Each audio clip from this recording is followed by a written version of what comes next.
రాత్రి అయింది, నిద్రపోకుండా ఈడేం చేస్తున్నావునా? మా వైఎస్ఆర్ కొడుకు వస్తున్నాడంట, ఆయన కోసం ఎదురు చూస్తున్నా అన్నా. కాదన్నా, మీ వైఎస్ఆర్ కొడుకు వచ్చి నీ ముందు నిల్చున్నా నీకు కనపడదు కదనా? అన్నా, నాకు ఆయన కనపడకపోయినా నేను ఆయనకి కనపడతా కదన్నా. నాలాంటోళ్ళు ఆయన వెనకాలన్నామని తెలియడానికే నేను ఇక్కడ ఉన్నానన్నా.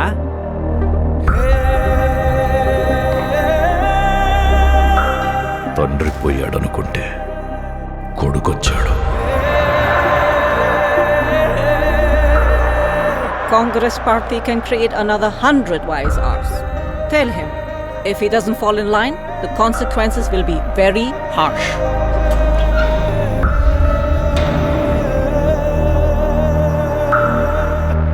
ఉన్నదంతా పోయినా పర్వాలేదు అని తెగించిన జగన్ లాంటోడితో యుద్ధం చేయడం మనకే నష్టం మేడం.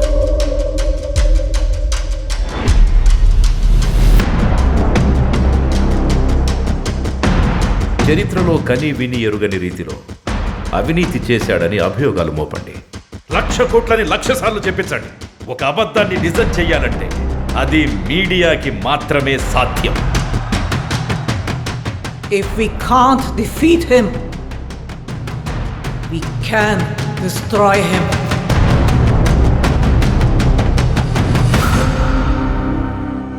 చరిత్ర నన్ను గుర్తుపెట్టుకుంటుందో లేదో నాకు అనవసరం అన్నా, కానీ ఒకవేళ గుర్తుపెట్టుకుంటే తండ్రి కోసం ఇచ్చిన మాట తప్పని కొడుకుగా మీరన్నా ఆ చరిత్ర గుర్తుపెట్టుకుంటే చాలన్నా.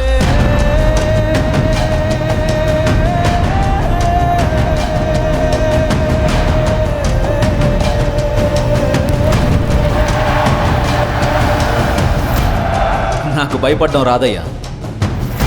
నేనేంటో, నా రాజకీయం ఏంటో మీకింకా అర్థం కాకపోవచ్చు, కానీ ఒక్కటి గుర్తుపెట్టుకోండి, నేను వైఎస్ రాజశేఖర్ రెడ్డి కొడుకుని.